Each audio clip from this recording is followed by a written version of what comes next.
Awesome. We got a bunch of people loading in. Yeah. Yeah, thank you guys all for joining. We're gonna give everybody a few minutes just to get acclimated and join us. I'm gonna launch this poll if everybody wants to go ahead and fill it out. Just kind of gives us an idea of who we're talking to today. Right on. So it looks like I'll give it another minute or so, but we've got a ton of homebrewers and a couple beer geeks as well, which is awesome. When's the last time any of you have all homebrewed? Well, I went Saturday to a buddy's house that was homebrewing, so I kind of helped, but That counts. Yeah. yeah. Pink Boots 2019, we did a homebrew at the brewery. We did a Belgian IPA, something we would never normally do. About a year ago, for me, I was trying to make some gluten-free beer, and it was terrible home disaster. It was really a bad mash as well too. So at that point, I figured I'm not worthy of homebrewing anymore. It's hard and a lot of work. It I is. think we partnered with somebody. We partnered with an event that was a couple of years ago at the Ferry Building, and we partnered with a home brewer, and we actually ended up doing a cider, a dry hopped cider, and it was super fun. Kind of an interesting, different kind of home brewing process there. Yeah. Awesome. Yeah, we've been when COVID first hit, we started doing a bunch of videos and started brewing again a couple times in my garage and just showed like how I screwed up most beers I've brewed. So that was cool. But thank you all for joining us this afternoon. Doug keeps disappearing. It's kind of trippy. For everybody on the call, if you have any questions, feel free to ask it throughout this conversation today. But please use the Q&A function. We'll be monitoring that, and we'll try to pitch your questions to the panelists. My name's Erik Fowler, Education Manager for White Labs. Doug, you want to take it off? I can just pass it around, let everybody introduce themselves. Sure. My name is Doug Constantiner, co-founder, now CEO at Society Brewing Company in San Diego. Yeah, I'm Andrew Mosen-Zedegon. I own and brew for Flatland Brewing Company here in Elk Grove, California, which is just south of Sacramento. Just FYI. No one knows where Elk Grove is. It's a fancy place. Yeah. Lester Koga, co-founder of Barebottle Brewing out in San Francisco. Yep, I'm Reagan, co-founder and head brewer of local brewing company in San Francisco as well. And I'm Kim Derr. I'm the account manager for White Labs for the West Coast. So I get the pleasure of working with fabulous brewers like this and home brewers like all of you joined in. Awesome. Yeah, so, I thought this was a pretty fun conversation to have and a great group to have on the line. But, homebrewing, like for White Labs is something that's pretty intimate to us. We started as a company, in 1995, just with homebrewing roots. And, Chris White, who founded White Labs, has said multiple times, even recently, that, creating homebrew yeast is kind of a pain in the ass. It's a lot of SKUs, a lot of inventory to manage, and it's a little more difficult to package because the quantities are so much smaller. But it's something that's always resonated with who we are and who the industry is. It's like it's so common for somebody to say they got inspired homebrewing in college, or trying to replicate their favorite beer. So I think this is a great group of people just to kind of have a candid conversation of something that maybe we talk about behind the scenes over a beer,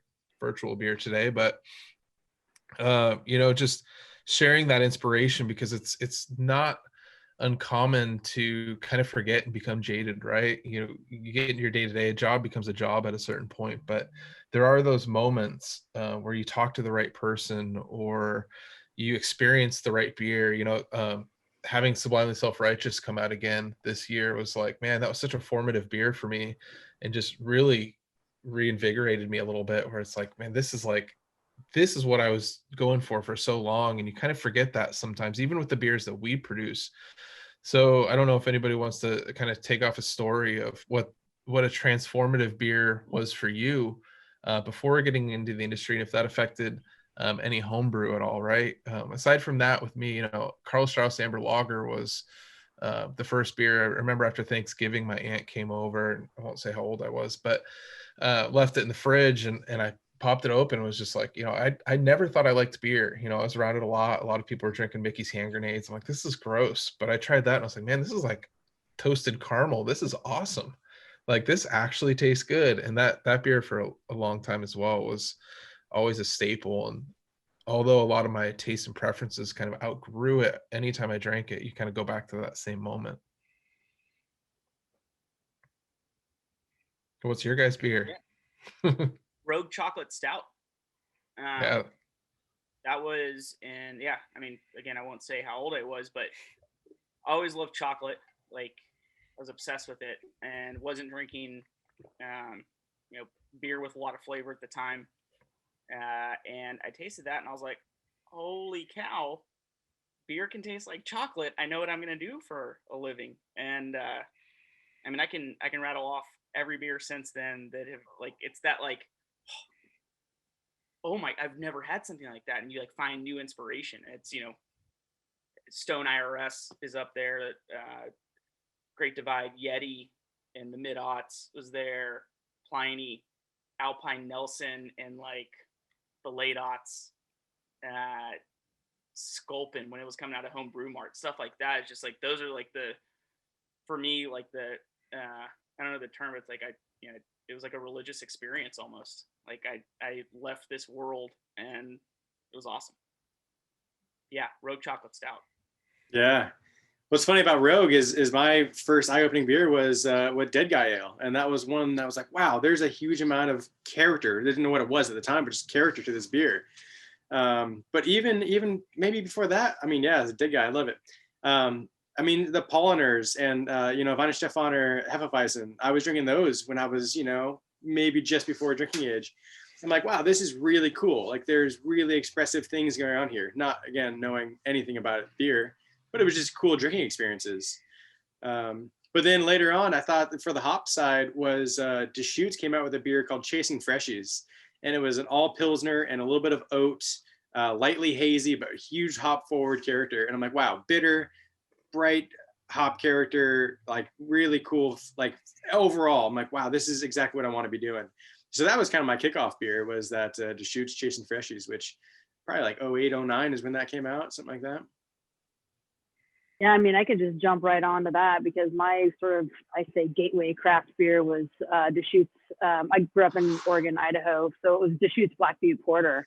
And, back, this was a while ago, when I started homebrewing, they actually had they had clone recipes on their website. And I remember downloading that and just trying to do that at home and get that recipe right. And that was just such a great experience. I don't know if they still put their recipes up on the website anymore, but I remember thinking, I mean, it also just coming from also an owner of a brewery perspective, it meant so much to me as a beer drinker and a home brewer that they actually, it was a brand connection that they were willing to share that information. And I was willing to try to brew it at home. And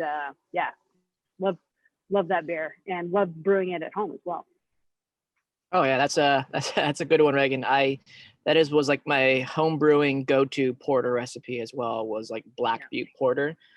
And ironically, I just wrote a porter recipe for the brewery, and I went back to my old logs on like Blackvue Porter, and like that is still like the basis of a little bit different porter that we're gonna do in a couple weeks. Actually, we just brewed it last week. Nice. Like I wholeheartedly agree with you. Like, all the breweries that publish information, publish recipes, the two beers that come to mind for me are Blind Pig and Pliny. And I think like that's what like Vinny has been like so great in the Bay Area for, is being able to inspire us brewers by saying, hey, like, you like the beer, here's the recipe, and brew your own magazine and go ahead and brew it. And to us, like, that's the inspiration and the leaping, jumping off and drowning point for us.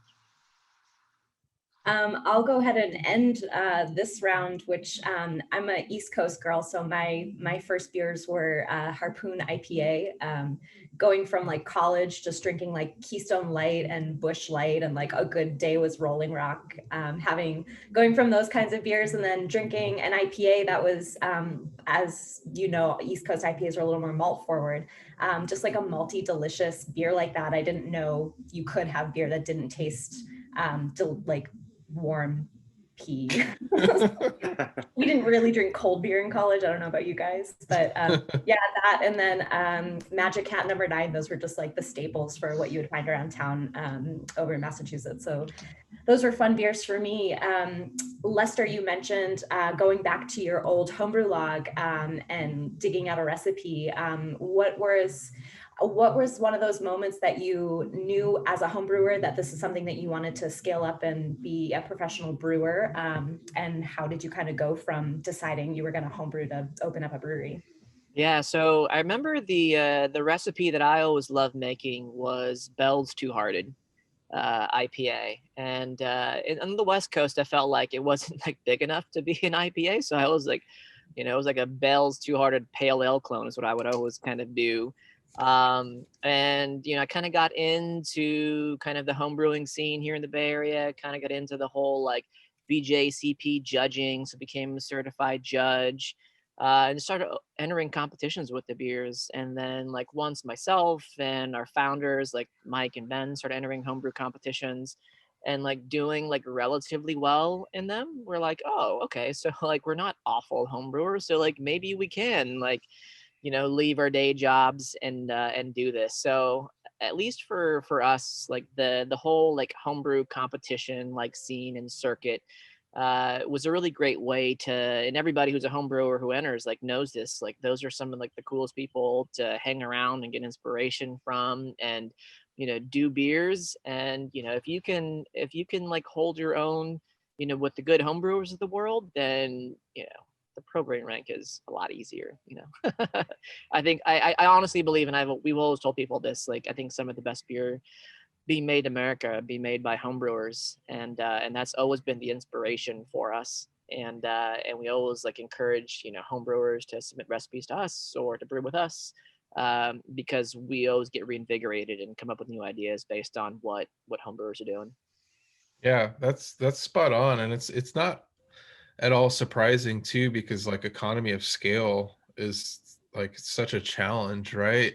Like when you're a home brewer, you're controlling every part of that process, and you might not be able to purge your transfers as well, but you could put that beer straight in a kegerator and that it hasn't been touched, and you have complete control over that. When you're going commercial, it's like that's one thing I stress to people a lot when they're trying to open up is up until a year and a half ago, everybody was like, you got to go, 2,000 barrels a year plus to be successful. And now it's kind of, once we're able to do more taproom sales, it's like that's becoming a local pub where you can control your inventory and your process. And if something doesn't turn out right, you can pull it without having a big distribution footprint.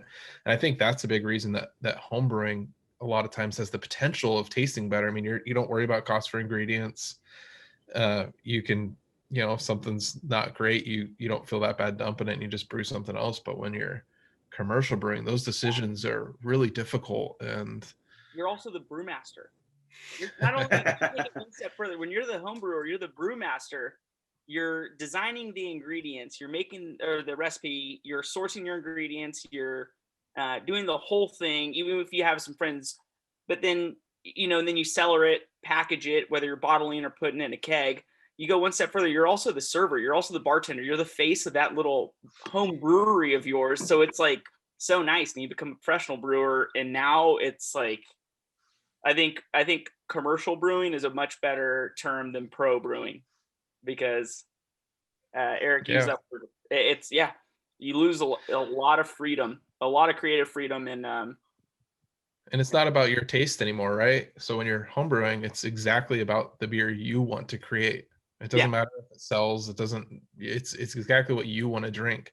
And while we like to all think that we're making beers that are perfect to us, that's not always the case. We might you know, adjust accordingly to. I know we've all made those obscure beers that sit forever. If anybody, we all like rock beers, and and we're the only ones that drink them at the end of every day. We've definitely never had a smoked beer on for 10 months. Never. Oh, I love that beer so much. That was my favorite. Doug, how did you go from home brewing to professional brewing? Give us your little background. What was the you? Yeah, so got into beer early, like I said. By 18, knew I wanted to start a brewery. Didn't know how to do that, so I figured I'd try and make a bunch of money. Majored in finance, went to Wall Street, and got antsy and decided I needed to become a professional brewer. And this kind of goes into the, you had a question about scaling up recipes. I worked at the brewery when there was like 8 of us there, and that includes like office and salespeople. So Patrick, the brewery, the brewery, yeah. So, you know, he would come to us with like a crazy thing, or he'd go to Tyler and he'd be like, let's make this, and we'd have to scale it up. But yeah, I was a professional brewer for a little bit, and then started my own brewery. I guess that's it. I wanted to learn the trade first before I made the wonderful, most incredible mistake I've ever made in my life, which is opening my own brewery. And I don't regret a second of it. But yeah, I tell people it's home brewers have such an advantage in the sense of you know, if you want to be a brewer and all of a sudden you open your own brewery and your number one beer is a beer you don't like to make or drink, you're going to be pretty miserable. Whereas if you're a home brewer and you have you don't like it, don't make it. And maybe you don't like it and you make it and your friends like it, that's awesome. Once you get into the commercial world, not only is brewing part of it, but there's all these other pieces, the sales and marketing, the logistics, the supply chain of buying the packaging for it. And then, I mean, you have to dump the beer sometimes, but yeah, dumping 360 barrels of beer hurts a lot. And it screws up relationships with a lot of people. That being said, I wouldn't trade it for anything. That being said, if I still were in finance and had time to brew on the weekend, it wouldn't be a bad gig. I miss that quite a bit, but I do like slope floors, access to chemicals, boots, hot water on demand, cold water on demand. So yeah, when we homebrew at Society, it's always done at the brewery. Like I'll never do it in my garage or on my driveway ever again. Andrew, since you're not muted, do you want to jump into your moment for deciding you were going to take the plunge? Well, so I feel like every home brewer's dream is to open a brewery. And of course, there's a lot of bias there. You know, you think it's a really cool industry. You meet a lot of cool people. You're making beer. You can have a beer at the end of every day. And to make something out of nothing is really, really exciting and cool. Like that is the best part about beer is you're taking something from raw material to final form in just a matter of weeks. So I was homebrewing for almost 10 years and had an opportunity to take over a homebrew supply store that it was doing just fine, but they just wanted out of business. I think, you know, pitching pennies and dimes kind of hurt after a while. So I took that over and I started with a 1-barrel system, and we started out with that, and it was a lot of fun. I learned a lot in that 1-barrel system. We quickly had to change because that didn't work out too well. And then to a 3-barrel. And then we just got a new system, a 15-barrel system installed August. So all of this homebrew talk is so familiar to me because even the old 3-barrel equipment was so homebrew. It was actually my homebrew equipment when I was homebrewing at home was fancier than the stuff I had at the brewery. So to get this new system, like Doug was just saying, with hot water on demand and sloped floors and drains, and like that's all new to us. So like we're really excited, and I haven't taken any of it for granted yet. So yeah, I feel like it's just been really cool, a crazy journey for people that want to do it. Like Doug said, it's a beautiful mistake because it is exhausting and unrelenting, but it's rewarding. And I don't know what else I'd be doing because I feel like this is definitely my path. And yeah, if you guys want to do it, definitely do it with caution, get some experience under your belt like Doug did, work at a brewery, understand what it really takes, the amount of grit that you have to have, and yeah, best of luck, because it takes a lot of luck too. It's gonna hurt no matter what. Yeah, yeah, it hurts a lot actually. Yeah, you kind of mentioned that, going from a 1-barrel system to a 3-barrel system to 15-barrel. Could you maybe talk about some of the pain points for that? Because there's a lot of people with large homebrew setups that often think like, oh, I can just take this and make a commercial brewery out of it, not really looking at what their, what the yield is on a 1-barrel batch and what you sell it for per pint and how much you lose between line cleaning and all that. So could you maybe touch on some of the pain points for that? Well, all of it are pain points, honestly. I mean, brewing, because it's the same amount of labor to brew 1 barrel versus 15 barrels. And actually, with the new technology of brew houses these days, it's probably easier to brew 15, 30, 80 barrels than it is 1 barrel, or even homebrew in general, even 5-gallon batches. So I feel like there's been a lot of pain points. A lot of them are based on yield, right? So you're spending 8 hours in a day to make 31 gallons of beer. You're losing, 10, 20% of it, maybe even 30% on a hazy IPA. And then you have a keg and a half that you can put on that's going to sell out in a couple of hours. Like that is great because it's exciting and cool. But then what? What do you do the next week? Because it took you 2 weeks to get there. So yeah, I feel like there's been a lot of pain growth through all of it. And then anytime you expand, there's so much cost associated with the things you don't think of. So just the new brew house, the biggest, newest one. We spent all the money on the brew house with really cool plumbing and chiller setup and water recollection and all of it, right? But then I didn't think about glycol. So I totally forgot about that aspect of it, because we might as well, we're getting new tanks, we're getting bigger tanks, we need to install glycol. So there's a few extra dollars right there. And then I got the glycol unit, and I forgot about all the plumbing for glycol. So then there's the headache of that. Then you have to find the right guy to do stainless welding and stainless headers and all that crazy stuff that goes into glycol just to chill your beer down. Wait till your glycol leaks, then that's another. Well, I don't have to wait. Actually, we found a leak just kind of recently. It's a small one, but it's still, it's just another repair. But again, through all the headache and pain that we've been through over the last, we've been up in 5 years now. I wouldn't change it. It's been great. I've learned a lot, and I've pretty much become a mechanic and and a plumber and electrician and just an overall problem solver. Still really bad at all of it, but at least I know a little bit more than I did. So many hats. Too many, honestly. Yeah. Delegation is one of my hats. Yeah, yes. Marketing, sales, all of it.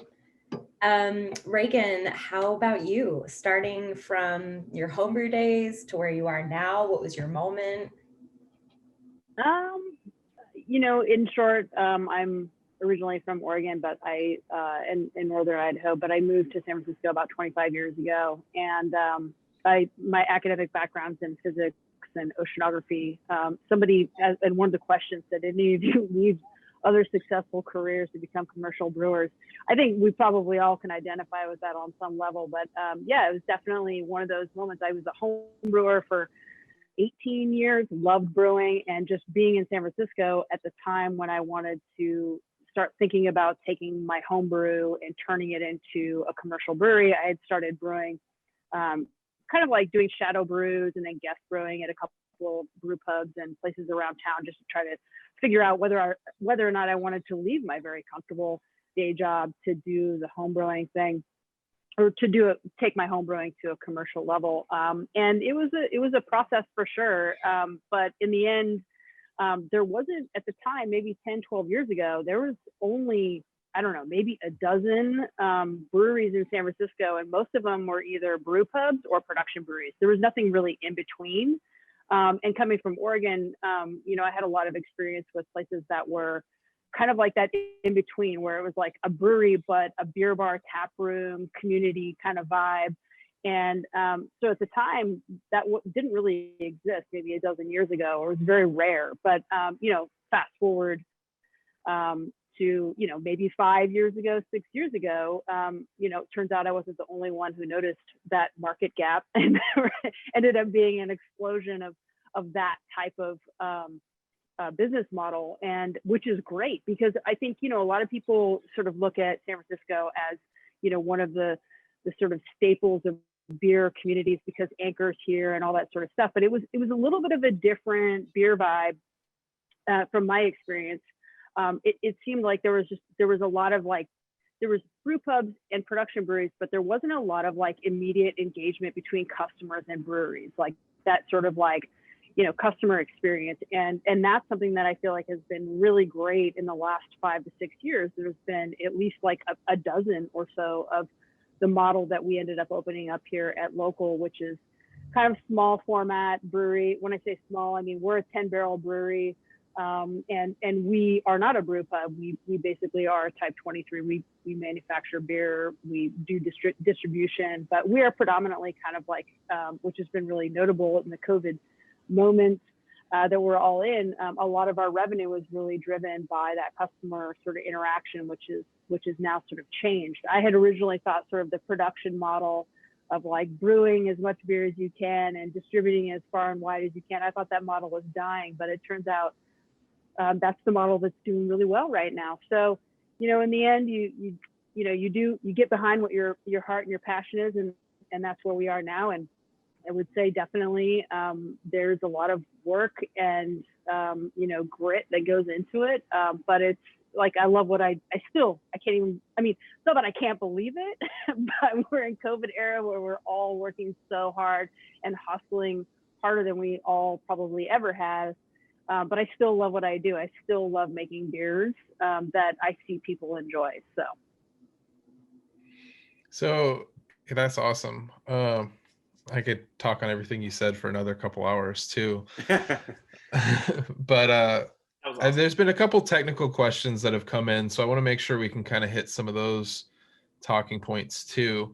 Going from homebrew to pro, how do you troubleshoot any potential issues, right? So in my day-to-day, I deal with a lot of people on both sides. It could be a very advanced homebrewer, somebody that knows nothing about brewing, or somebody that's been in the industry for a long time. But the number one thing that I stress is understanding what the issue is or how to identify it as opposed to how to rectify it.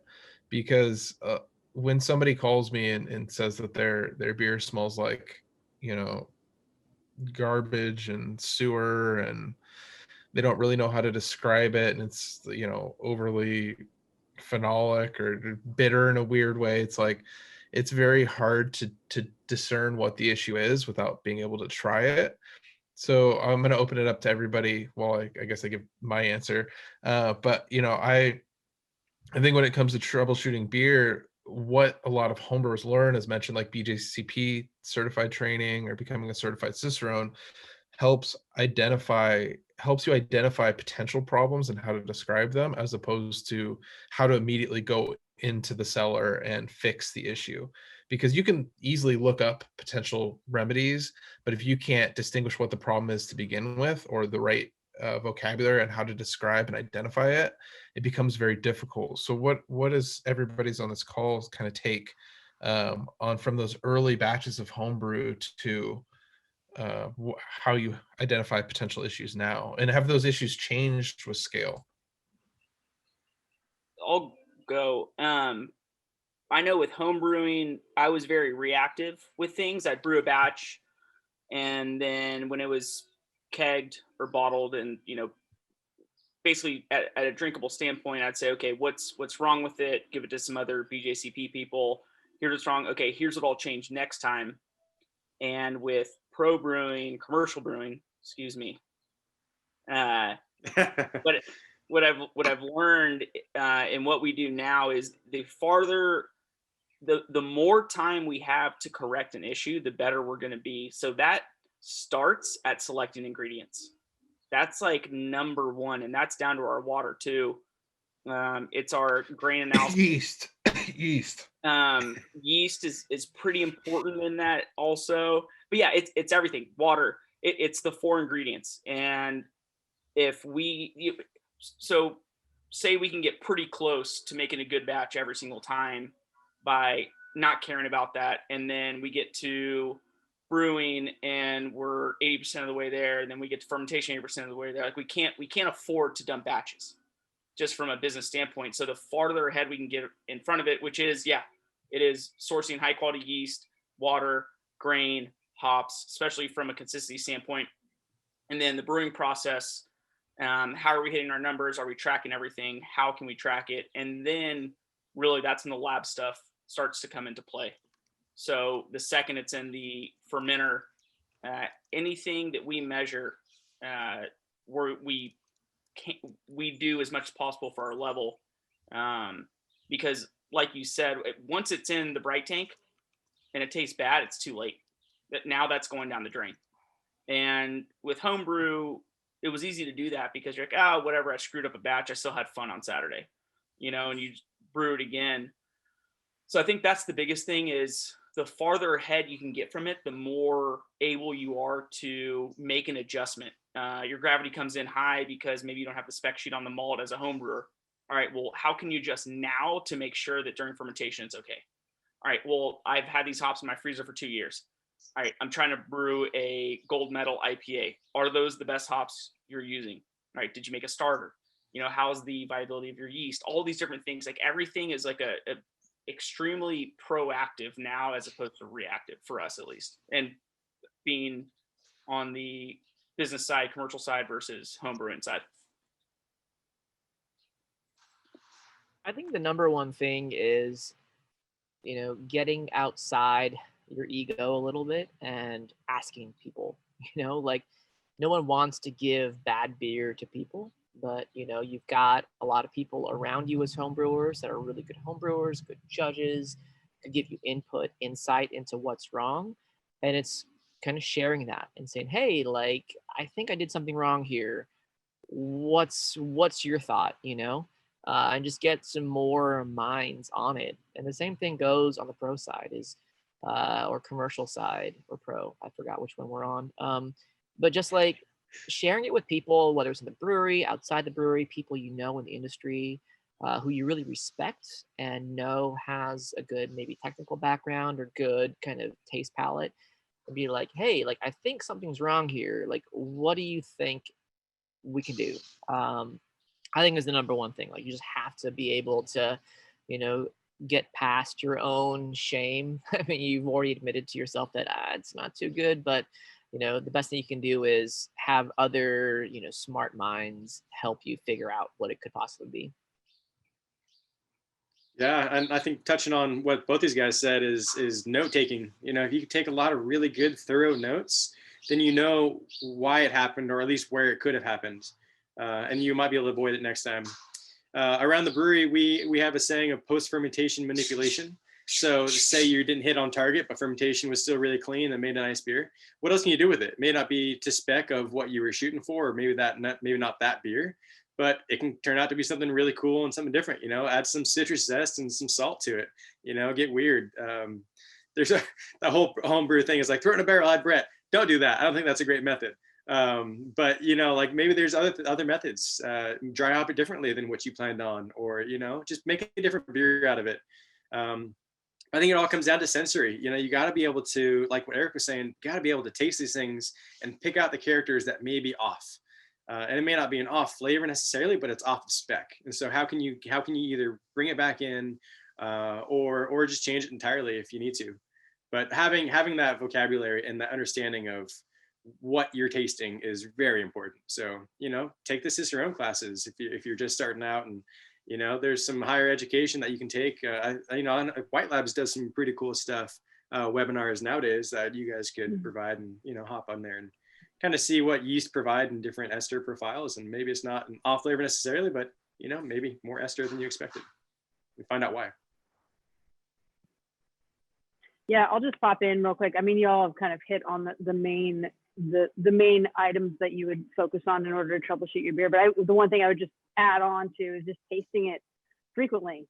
It's maybe not the most scientific way to sort of troubleshoot, but at the same time, you can identify the issues early if you have a process around sensory in every step of the process. And then one of the things that I do too is I often have my team do blind tastings with other beers and things like that to build their sensory profile and their abilities, because it really does come down to vocabulary, going back to what Erik was saying earlier. Like, the more you taste beers, the more that you try beers blind against other beers, you start to get a little bit more of a vocabulary around some of the flavor profiles that you're getting, good and bad, right? And so, we all know some people are very blind to certain flavor profiles or off flavors and all that. And so you start learning with your team, like, who's good. Like, I have definitely a diacetyl nose sniffer here. And so we do a lot of lagers. So I basically just throw stuff to him all the time. If like, he can pick it up really early on in the process, like, okay, let's just, we could put the beer in a microwave and all that sort of stuff. And we do all that and more legitimate tests. But at the same time, sometimes just leveraging your team and getting your team more educated also helps them be a part of the process as well. So. Yeah, consistency is far more important, right? And your customers they'll be more likely to catch something that's deviating from a brand profile than we might. You get really ingrained in something unless you're running a sensory panel and documenting that. I guess that's probably the answer to everything, is documentation, as you guys are all saying. But customers that come in and drink the same beer a couple times a week always know, right? Like, how many times does somebody return something saying, this doesn't taste right, this is off, and you try it, holy shit, it is off. It could be many reasons why it's off, but it sucks when it gets to that point, and you hope that it's a regular that understands when that happens, because how many people, that keg's been on for 2 days and nobody said anything. So, another thing that I'm curious to ask everybody about is back to ingredient availability, right? Hopping rates when you're a home brewer are astronomically high. You're using all the trendy hops that you don't really care if you're spending an extra $10 on, and you're using whatever base malt you want all the time, right? Did you guys all want to touch about that? And maybe Andrew, you might be a good one, going from a 1-barrel system to 15. I don't know if you guys have a silo yet, but you're probably pretty close, and that's really going to start to limit your selection of malt choices, unless you want to break everybody's back for every different beer that you brew. Yeah, I think we're okay breaking backs right now. Honestly, super sacks are a great method because it's the volume of grain. 15-barrel batch, I mean, we're using 1,000 to 1,200 pounds, maybe 1,500 pounds of grain, so it's nothing crazy. So super sack could fill it if you're doing all Pilsner. But yeah, right now we're just doing sack by sack, and it's not horrendous. So, and the hopping rates, can you explain what a super sack is for anybody on the call? Yeah, a super sack is just a really large sack that you need a forklift or some other vessel to like move this sack of grain with. It's 2,000 pounds, and it's just a really big sack is all it is. So keep saying big sacks. Yeah, so it's great, and it's easy because it's all one dedicated malt, so you can have this one thing set aside, cut it open when you need it, and then you have 2,000 pounds of grain at your access. Easy to move around a forklift and put above your mill or grist case or whatever else, how you're doing it. So yeah, that's we just been doing 55-pound sacks though at a time, and it works pretty well because we can be really modular. If we want to tweak a recipe at the last minute, pull a sack off, move another one over, and we're good to go. But hops are one of the things that we have a lot of homebrewers in Elk Grove, and they're hopping at 8 ounces per 5 gallons, or equivalent to 4.4 44-pound boxes for a 10-barrel batch, just dry hop. And when you get to, just coming from the 3-barrel system to now, let's say we're doing a 20-barrel batch, you're doing 88 pounds of hops in a dry hop. It's a lot, and the cost of that is crazy, but it makes cool beer. So diminishing returns possibly, but for now, I'd rather spend the money to get there and find an experiment. And I think homebrewers should too, because at that level, if it's it's $20 a pound, you're buying 8 ounces of this, 8 ounces of that, you're in for $20. You're going to make a really cool beer at the end of the day, as long as it turns out, of course. It's okay to stay quiet on this question, but is anybody dealing with supplementing extracts to increase yield when it comes to scaling? In terms of sugar extracts? No, hop extracts. eliminating your vegetal matter, Well, so that you're yeah. We you know, did it for 6.5 years and moved back because our 60-minute or start a boil hopping was like, and say in a 60 IBU beer, maybe we wanted to drive it down. Yeah, we did it forever. I mean, I started society with a former Russian River brewer, so I know that was a big Vinny thing. And we went back to just adding like a pound of hops to the beginning of the boil and just like loading everything in 30 minutes, 20 minutes on after that. So yes and no. But I think extracts can be great. I suggest you try them more for fun than anything else. Yeah, I'm not opposed to extracts at all in the hop world. I think they've come such a long way. Sorry, Lester. I think they've come such a long way to just higher quality. And now with like Lupo Max and Incognito, which are some new hop oils that are more aromatic driven, I think those are really cool to play with. But if you're talking straight isomerized hop extract, I think it's a good clean bittering. But that's just it. It's just clean bittering. You're not getting much character, polyphenol character out of it either. You can also use Tetra on the cold side. Yep. I think the one thing to consider also, like beyond just the hop extracts, is hops are an agricultural product, right? So it's kind of like grapes for wine. They're going to change season to season. And even if, you're going up to Oregon, Washington, and selecting your lots of hops of whatever, it's going to be different. And that's something that like we didn't really account for in the beginning is Citra, for example, like one lot of Citra or our first selection of Citra, then the next year of Citra, like even though we're like selecting for a certain aroma character, like when we actually use them, they end up being a little bit different. So just keep it in mind that, it's an ag product and you may have to change your hopping rate, or you may end up finding that this hop wasn't as good or is better than before, or just different. And having to then like change a hop blend up a little bit just to get the flavors that either you want or that you're trying to achieve, I think is important to kind of consider. That being said, would you have rather majored in food science or ag now that you own a brewery? I think I would have been like a mechanic or a plumber or an electrician. Yeah, engineering. Far more important than any of those that you mentioned. Okay. Oh, go ahead, Erik. Go for it.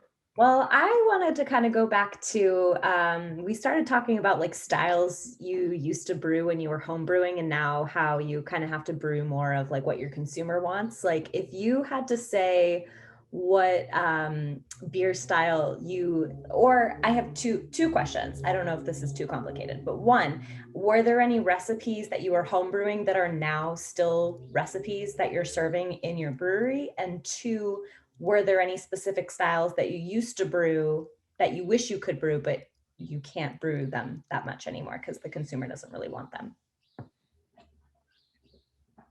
So I'll jump in first. So kind of tie in the Citra kind of that I mentioned before. One of our beers that one of the first 5 beers that we ever launched with Scurvy Fighter. So it's a West Coast Pale Ale based off of Bell's 200 IPA. Like that's that beer we actually just canned again like last week. So we'll do that maybe once a year.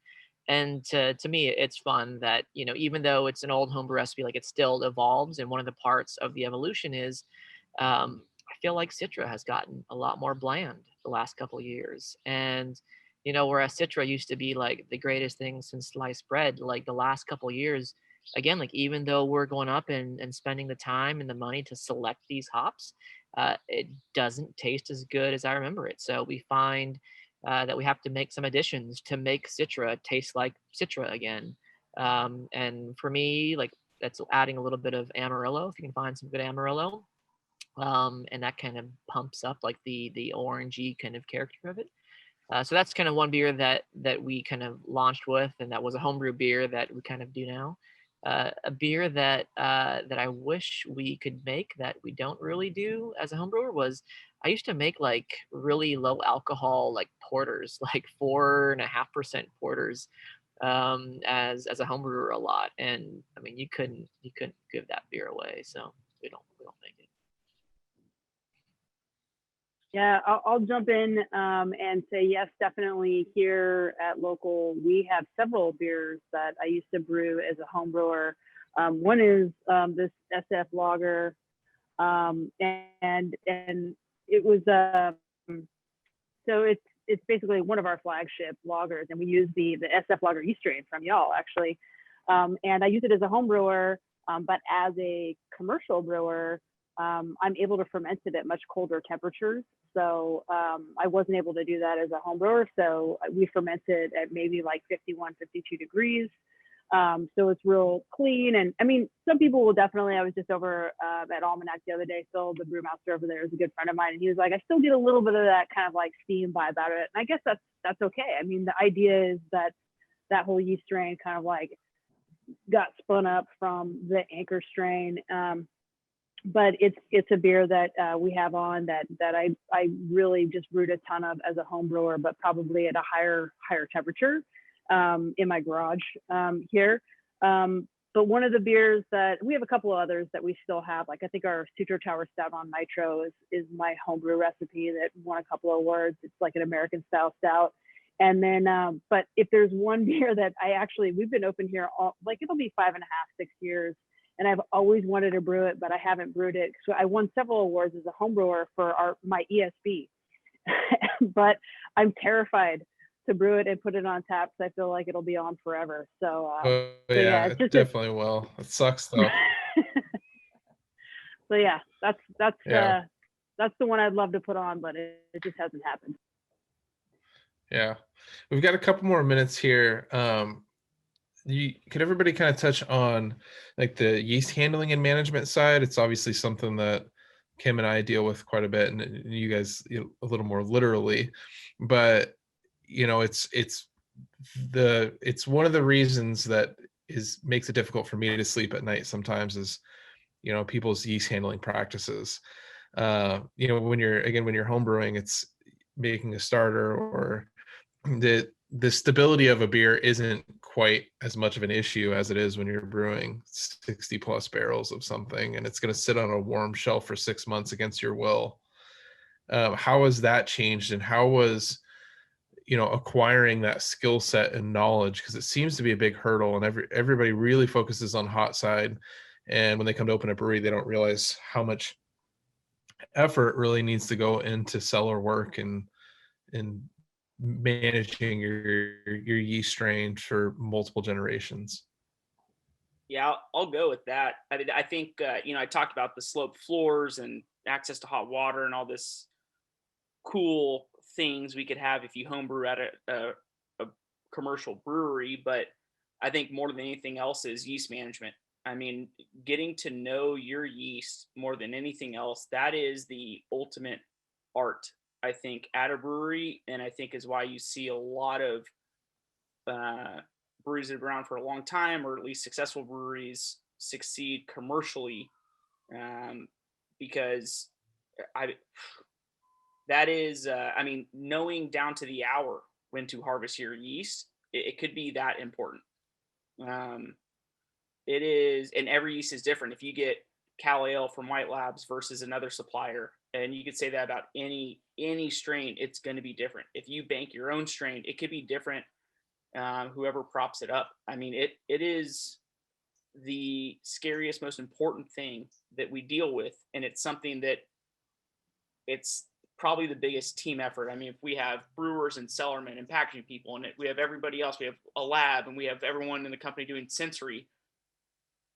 If it's not a hands-on thing, looking at our yeast and our generations, I mean, we've won GABF medals with Cal Ale at 22 generations, and then we've had a generation at 9 where we've had to dump the beer.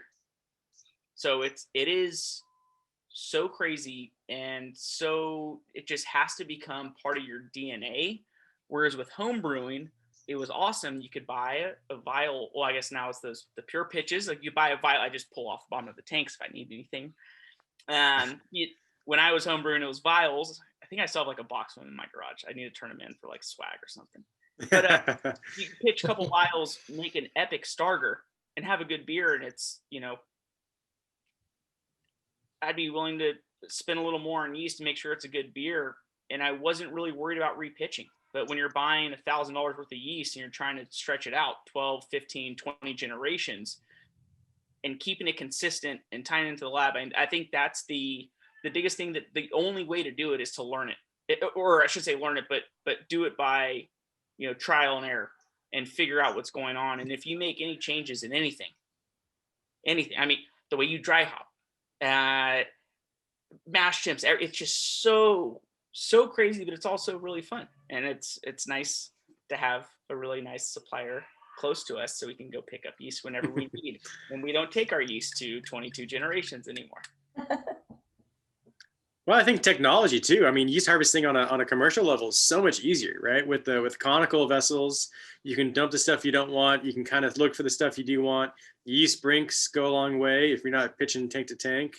Since we're really small, we do just tank to tank, and everything's healthy. And we measure it out by line length, and we kind of get a rough cell count that way, and then we can cell count afterward. But homebrewing, yeah, I mean, homebrewing harvesting yeast, it was a huge pain in the ass, honestly. And if I knew what I know now, I would just buy a new vial every time. I mean, really, that's the safest bet. Just buy a new vial. Harvesting is so much room for error on a homebrew level. Without the proper sanitation or like the sanitary connections, I would just buy a new vial every time. I mean, it's $6-7. It's 5% of your total cost of a batch. Yeah, and you're not brewing that often homebrew usually, right? So like scheduling out on a commercial level, knowing what the lineage of that culture is going to be, how often you're going to use it when you're brewing a brand that can use that yeast strain, right? That's something like when you open and you have all these recipes, I mentioned base malt, but I probably should have mentioned yeast. Like, it's difficult to have a core lineup of, say, I'm going to open with these 10 beers and they all use a different yeast strain. Like, yeah. So everyone's been like, why don't you make a hazy? Why don't you make a hazy? Why don't you do that? It's like, okay, it's not what's marketing, guys. It's like, we have Cal Ale and 530 in house. Like, do you realize how hard it is to juggle tanks with just those two strains? And that's why I always say, like, Trumer's got to be the best brewery to like run. Like, you got, like, for the most part, one beer, one yeast strain. It's like, well, this just works every single time. It's like 25 days and whatever it is. You're like, this is just so nice. You're like, now I'm making a 7% IPA, 4% IPA, Cal Ale with a 9.5% Imperial Stout. It's like, that's a graveyard. Where do we fit this into the schedule? And by we, I say, let me exclude myself from that. The production team and Teddy and those guys. But yeah, that is, man, as a home brewer, that's like one of the most freeing things ever. Be like, oh, I can brew my favorite homebrew, which is mild, WLP 002, Jamil Zainashev's Brewing Classic Styles recipe. Done. Easy. Oh, next week I want to do a hazy? Sure. Let me get whatever the hazy yeast is called. I don't know what it is because we don't use it. Not yet. It's coming up. There's a teaser. There's a teaser. But yeah, it's on a commercial level, it's really easy in the fact that Andrew, how you're saying, it's like, well, you can pull off the bottom and then you start to look at your yeast. And if like now we have what I like to call a salami meter, otherwise known as a salometer. But yeah, we get, and before that, doing cell counts and pitching on that and pitching on weight and doing all these different things, you can like really harvest really great yeast. And if you have a bunch of tanks, you can get like the best of the best of the best of the best to keep it going and measure it and do all these different tests on it. But if you don't have that, it's like, just buy a new pitch.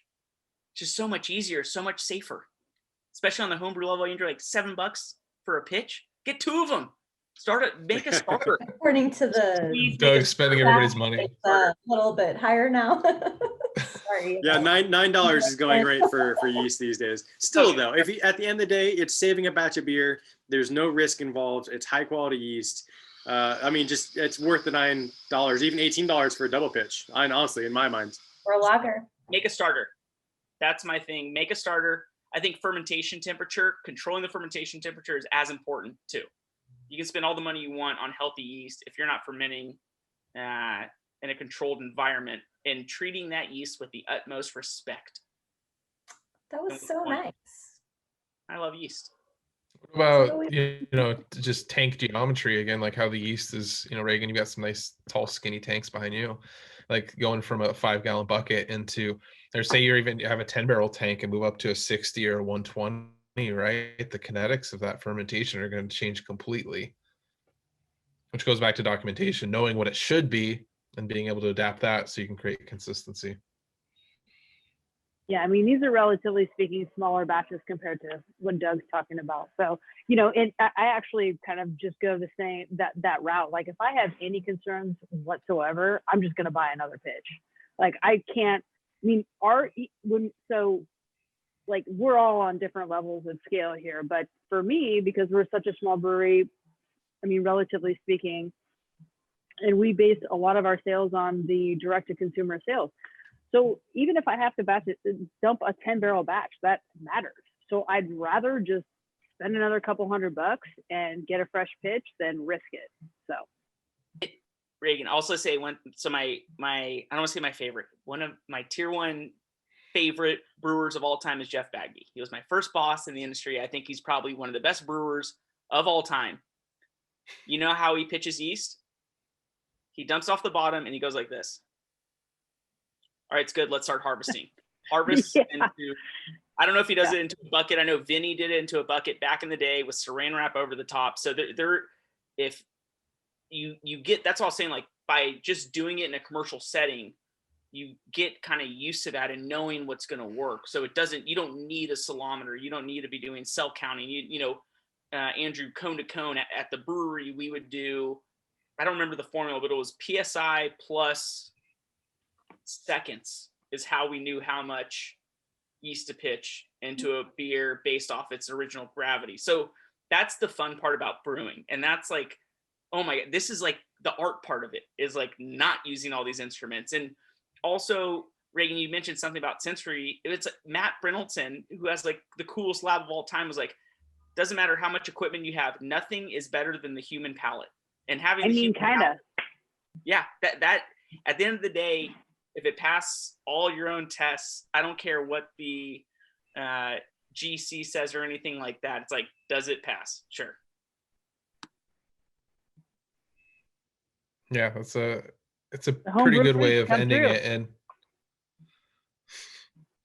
yeah, and that's a struggle too, is taking all of that knowledge and applying it to a new brewery and new equipment is going to completely change. So understanding, even just knowing what your lag phase is and when your blow off should see activity says a lot about how that beer is doing. And again, there's a lot you should be documenting and measuring to correlate that, because just saying something has activity doesn't necessarily mean it's healthy, but it just says a lot about what to expect that fermentation. I think you can catch a lot of potential issues in the first 48 hours of a fermentation and have the ability to still mitigate any potential problems in that time if you know what you're looking for. But until, like you said, you wait until you're in maturation. I like Andrew saying throw some Brett in it, because that's What did we all forget though? Saying don't throw some Brett in it.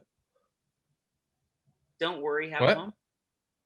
There you go. Don't worry. On that note, that's the best part about homebrewing. I just have fun. Yep. And brewing is fun. We tell everybody at society when it's like, it's just beer. We're not making $200 bottles of wine. It's just beer. It's just beer. This is the most fun thing in the whole entire world. Who cares? Yeah, I know I had a quick loop to kind of tie back into the homebrew community. I know since you guys all have homebrew backgrounds and you're still kind of involved in the homebrew communities that you came from, what are some ways that you're still involved in your homebrew community, in either like a specific club that's in your region or just kind of in general at your brewery? Like, what are some ways that you kind of give back and make sure you're still involved in the community that you came from? Yeah, I could jump in. So number one thing is we do a lot of, as many as possible, like little pro-am competitions within the brewery. And one thing that we always do, which is like an homage to homebrewing, is like all the recipes for all of our beers are like on the can, which to us is like, when we like the beer commercially, we always would reach out to the breweries and be like, hey, like, this is what I think the recipe is. Can you comment on it? And some were really cool and did, and some would just be like crickets. And so we thought, let's just beat them to the punch and just like put them on the label ourselves. But also we're a little bit different in that like all the recipes don't just come from one person. Everybody who works on the hot side brewing writes recipes. I write recipes. The head brewers write recipes. So we want to make sure that we give everybody credit of whose recipe it is. So their name and their signature goes on every label. And then we also do a lot with the San Francisco Homebrewers Guild. So they meet at our place, and anytime we get to hang out with homebrewers, it's always a fun time. Yeah, Reagan, go ahead, Andrew. Go ahead. All right, so we're pretty tied in with homebrewers, just being in Elk Grove, and there's a lot of homebrewers out here. There's a club in Elk Grove, which is really cool. So we judge a lot of their beer. They have competitions about 3 times a year that we host at our facility. The winner gets to brew with us, which is great, kind of like Lester was just saying. And we did the wort giveaway for Beer Week last year too. So we opened up, I think it was like 85 brewers came in and collected wort, and they took it home. We judged them all, and we brewed the winning beer of that. And you guys were a sponsor of that, so thank you, White Labs, for sponsoring Yeast and some goodies for that. So yeah, we're really tied in. Just being a homebrew nerd, I mean, I just love homebrew and I love home brewers. They're some of the geekiest of all, which is totally up my alley. So I like talking to those guys. The heart of our industry is homebrewers, 100%. Okay. The innovation comes from the amount of pro brewers that have turned homebrewers that were pro. You know what I mean? Yeah. Commercial. Yeah. Cut. No, I mean, Ken Grossman, John Mayer, Rogue. It's Steve Wagner, Greg Cook. Like, they're all homebrewers. It was like the homebrewers who are pushing the limits. They're knowing the styles. Those are the ones who are the historians. It's everybody out there. And I think that's like one of the coolest communities in the world. And craft beer, until it was kind of pop culture, was just homebrewers. And I think that's really awesome. I mean, that's I always say that our only supplier that relies on breweries is hop growers more than anything else. Like, if you're paper or stainless or grain, you can have somebody else. It's like home brewers are our most diehard fans, and we need to get back to them as much as possible. I've been a Quaff fan since I moved to San Diego, and I love that. I was a New York City Homebrewers Guild vice president. I mean, homebrewers are our best allies, and if I'm ever around society, I'll taste your homebrew. I would love to. Nice. Yeah, I'll just wrap up by saying here at Local, we opened in 2015. We originally started by every year for SF Beer Week. We would hold a competition for homebrewers starting basically September. We would start taking entries. We would do a homebrew competition, and then we'd go through that process, select the best in show, and scale up the recipe for Beer Week. And we did that for 4 years. We unfortunately weren't able to do it this year. We just didn't have enough people power. However, it's been so great what we ended up doing this year, because our first winner in 2015 for this homebrew competition was Trevor Martins. And he won this best in show, like homebrew. We had the BJCP thing come in, maybe 250 recipes, beers that came in, which is, I will say, like, doing a homebrew competition is so much work. And I know Lester does it a lot more and has way more entries. It is so much work, and I appreciate all that. However, this guy, Trevor, won with a dunkel, believe it or not. And we scaled it up during Beer Week 2015, 2016. I put half on nitro and half like regular style just to fucking move the beer. Sorry, drop F-bombs every once in a while. But so this year, so he opened up his own brewery last year. It's called Pond Farm Brewing. And so this year we ended up, I brought him back, and we did a farm to local collaboration with Trevor. Now that he's got his own brewery, we brought it back full circle. So, it's really great sort of like, point here, like, if you're a home brewer, he won that competition. We scaled up his recipe, and then 3 years later he opened up his own brewery, and he ended up winning. I think he won one of the medals in GABF for hazy IPA, like in 2019, which in his first year of open. So, in the end, it's a great sort of success story and a great example of, like, you partner with what Doug was saying, like, homebrewers are people that are engaged. They want to be involved, and as much as we can continue to keep that process going. 'Cause that's how I got started, was brewing, scaling up recipes at other breweries. And so it's just a great sort of like community. And as much as we can keep that going, we want to keep people brewing at home and sharing some of these great sort of technique updates and things like that, so that people continue to be creative. Yeah.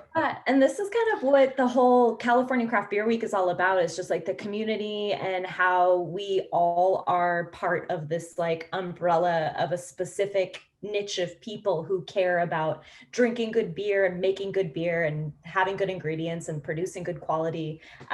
So hopefully this like pre-kickoff to California Craft Beer Week also inspires everybody to go support and drink as much of your local beer as you possibly can. Bring your homebrew into these breweries too. They're all down to try your homebrew if you bring it in.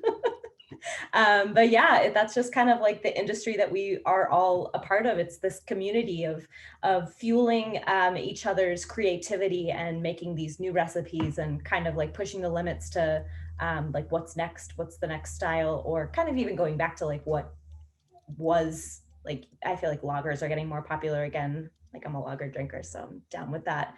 But yeah, that's just Thank God. the whole industry. Yeah, totally. Yeah, White Labs Brewing Co. We just canned a duo of hazy IPAs yesterday and some dark lagers where we do split batch. You can see the pictures of our fermenters behind me, but we split batch and pitch different yeast strains, and we're actually have a virtual beer dinner we're doing tonight. My food should be showing up anytime, but pretty excited. I wish it was in person, but on the other hand, it's any beers being dropped off for me at Society. It's kind of weird, right? It can. it was no, I think it was Jake got it. I don't know. I didn't give it to you. Ooh. Left it there. Oh, I take it back. I homebrewed.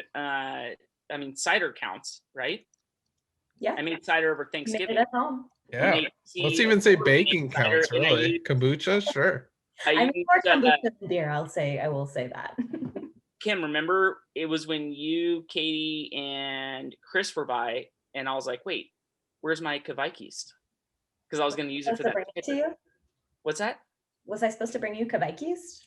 No, Grayson was supposed to pick it up, but I got it and I used it, cool. And I added some honey, and it ended up being 12.5%. Ooh, yeah, yum. Yeah, 2 of those little packets. I guess I have used. No, it was an awesome titles. I don't want to leave. I'm going to keep talking.